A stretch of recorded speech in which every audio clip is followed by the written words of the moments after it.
Mr. Sloan, when you were named CEO after the fake account scandal, you were asked why a career as a Wells Fargo insider like you, why that made you the right person to fix the fundamental problems at the bank. And you said, quote, "Because I've been making change for 29 plus years at Wells Fargo." So I want to take a look at your time at Wells Fargo. From 2011 to 2014, the height of when Wells Fargo was cheating customers by opening fake accounts, you served as the chief financial officer. And as CFO, you spoke to potential Wells Fargo investors a lot.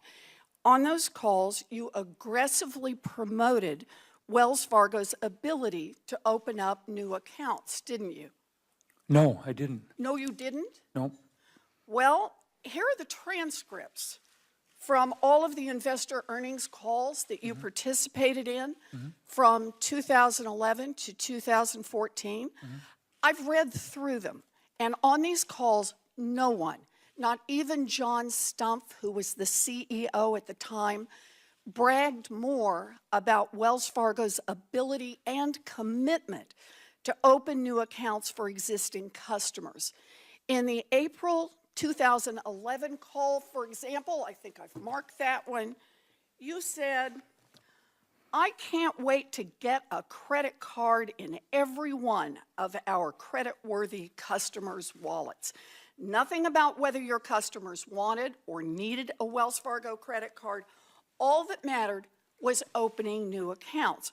So while you were bragging to investors about opening new accounts on these calls from 2011 to 2014, you also personally owned roughly 2 million shares of Wells Fargo stock. Is that right? Senator, I don't recall how much stock I owned in Wells Fargo. I'm a very proud shareholder. It's actually in your SEC filing. Sure, So it's public. if that's all out there. accurate, then 2 million shares. So it looks like you had a really good thing going. Talk up Wells Fargo's ability to open new accounts, get investors excited, and hey, if the stock goes up by $1, you make a cool $2 million. Then, in December 2013, almost 3 years into your time as CFO, the LA Times published a long article on the relentless pressure Wells Fargo put on employees to open new accounts. The article was based on a review of internal Wells Fargo documents, court filings, interviews with more than 30 current and former Wells Fargo employees. The article specifically said that employees had opened fake accounts in response to this pressure. Now, you were interviewed for that piece, Mr. Sloan, and you said, quote, "I'm not aware of any overbearing sales culture." That is really interesting phrasing. I'm not aware of any problem. So when the LA Times came to you and showed you concrete evidence of a terrible problem with fake accounts at your bank, did you launch an investigation into the issue before brushing it off?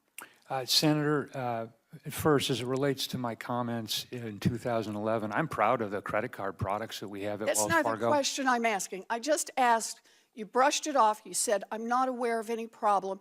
Did you open an investigation when someone laid out evidence of fake accounts? Senator, that in that interview, to the best of my recollection with the LA Times, they didn't provide me with any information. It was soon after that, as I mentioned, so in I take that as a 2013. no. So That's when correct, you were asked because this by that question, you did not open an interview, you did not open an inquiry into it. Is that right? Senator, again, the LA Times didn't provide me with any documentation. So you had it was no a phone clue. call. All right. After that time, did you read the article? I read the article, yes. And then you opened an investigation immediately. At the same time the article was coming out, that was the time when the community bank elevated this issue to the senior leadership team. Let's talk and that's about the that time that we began to take action. Let's talk about that time. You didn't look into the fake accounts, but you went right back to pumping up the stock price by bragging about Wells Fargo's record number of new accounts on your very next investor call. Now let's forward to 2016, 2 months before the fake account scandal became public. You were then the chief operating officer of Wells Fargo. An interviewer asked you whether you thought the bank had pushed sales goals and cross-selling too far, and your answer was, quote, no. The fundamental strategy that we have is not going to change. That is July of 2016, just before this breaks open. According to Wells Fargo's own investigation, by July of 2016, you knew that thousands of employees had been fired for opening fake accounts and other sales violations. You knew aggressive cross-selling goals were to blame, and still, you publicly said the bank didn't have a problem, right? Senator, that's incorrect. You didn't say this? That you're Senator, quoted? could you read the entire quote, and could we go through the entire presentation? Because I Your think in that, answer, Senator, I when think in asked that about whether or presentation, not you'll you see. pushed employees too far, your answer was no. The fundamental strategy that we have is not going to change. And that's a month And I was referring to before the this vision. breaks I was public. referring to the vision of our company. The vision, Of our including the company. fake scandals you were being asked Senator, about? every time I give a presentation to our team members, I start with our vision, which is to ground people in the culture of our company, which is that our job is to satisfy our customers' financial needs and to help them succeed financially. Sloan, I'm That's the glad- context that I made that statement. Since I've become CEO, I've made fundamental changes to address the issues that we're talking about today. Mr. Sloan, you were asked about pressure on employees, which caused the fake account scandal. We all know that now. It's public. You knew there was a problem, and when you were asked about it, you lied. This is about personal responsibility. Wells Fargo cheated millions of people for years. The Federal Reserve should remove all of the current board members who served during the fake account scam. And Mr. Sloan, you say you've been making changes at Wells Fargo for 30 years, but you enabled this fake account scam, you got rich off it, and then you tried to cover it up. At best, you were incompetent. At worst, you were complicit. And either way, you should be fired. Wells Fargo needs to start over, and that won't happen until the bank rids itself of people like you who led it into this crisis. Thank you, Mr. Chairman. Mr. Chairman, could I respond to that? Yes, you may. Okay. I want an equal amount of time. Senator, a couple things. First, and I'll get to your criticism of me in a moment, but first let's talk about the board. I think the board has taken very important steps in terms of a thorough, independent investigation that's been made public. Right? That's number one. Number two, the board has taken very strong action in terms of executive accountability that is unfortunately some of the highest in corporate American history. Again, unfortunate. So I don't believe that your criticism of the board are accurate.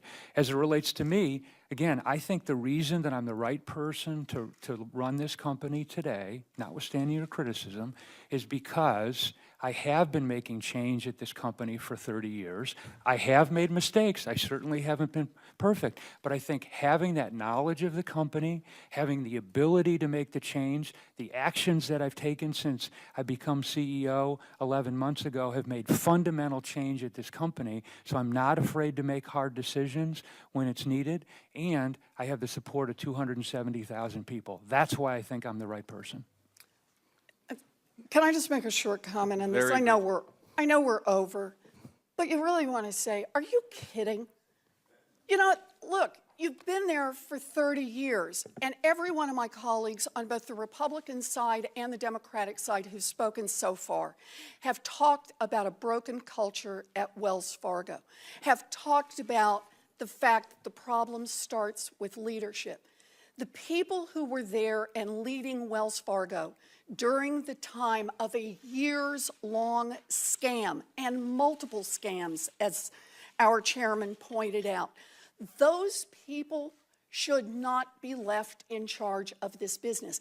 And when you promoted exactly what was wrong with this bank over and over and over, you went to the stock market and you bragged about it. You made money personally off it. When you were asked about it, you did not tell the truth, and you tried to cover it up. Wells Fargo is not going to change with you in charge. Mr. Sloan, since becoming CEO, you've said that your priority is rebuilding trust with your employees.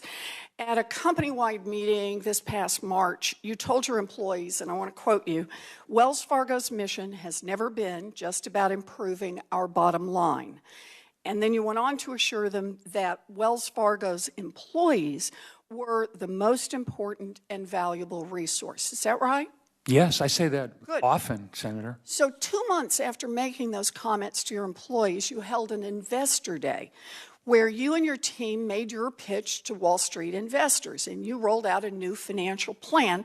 And I'd like to submit a copy of that plan for the record, if I may, Mr. Without objection. Thank you. Now, I'm sure you're familiar with this presentation, Mr. Sloan. I've also given you a copy of it, too. On pages 26 and 27 of this presentation, you say that Wells Fargo will cut $4 billion in expenses, $2 billion by the end of 2018, another $2 billion by the end of 2019. That is a huge cut, an 8% reduction in non-interest expenses over just a 2-year period. Now, here are some of the ways you describe how you're going to achieve those cuts. I'm sorry, Senator, could I just correct one thing you said? So it's not over a 2-year period. It's over about a 4-year period. That's number one. Number two, what we said is that the first $2 billion that we're going to be reducing, we're going to reinvest that back into the business, so it's not going to the bottom line for our shareholders. Actually, as it let me just quote what you said to the investors. Sure. You said you were going to consolidating similar operations activities to provide better economies of scale. So that Center of Excellence, for example. Can I just read this, please? Sure, I'm sorry. Improving processes, including digital technology to automate manual processes, and outsourcing of certain non-differentiated capabilities. Now, that's a lot of corporate buzzwords, but consolidating, automating, and outsourcing sounds an awful lot like firing people. So, Mr. Sloan, given your statements about how much you value your employees, can you tell us today that you will not be firing any employees as part of this $4 billion cut? I cannot. Okay. And the reason for that is, Senator, we have an obligation to run Wells Fargo. That's all I need to know, because when I look at the numbers, it looks like to me you're going to end up firing tens of thousands of employees to be able to make these numbers. Compensation and benefits for employees by far are Wells Fargo's biggest expense. There's about 60% of our total expenses, and we're proud of that, by the way, because... And if we assume an 8% cut in those expenses, that means that you would fire more than 20,000 employees in the next few years. And here's the kicker for me, Mr. Sloan. After telling your employees in March that they were your most valuable resource and that Wells Fargo has, quote, never been just about improving our bottom line, I want to read you what Wells Fargo told Wall Street investors 2 months later in May.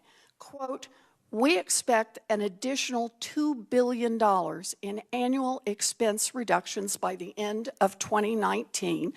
These savings are projected to go to the bottom line. That's correct. That's what I just said. So you're literally telling Wall Street you're going to fire thousands of employees. No, we didn't say that. Senator, you're using math to then...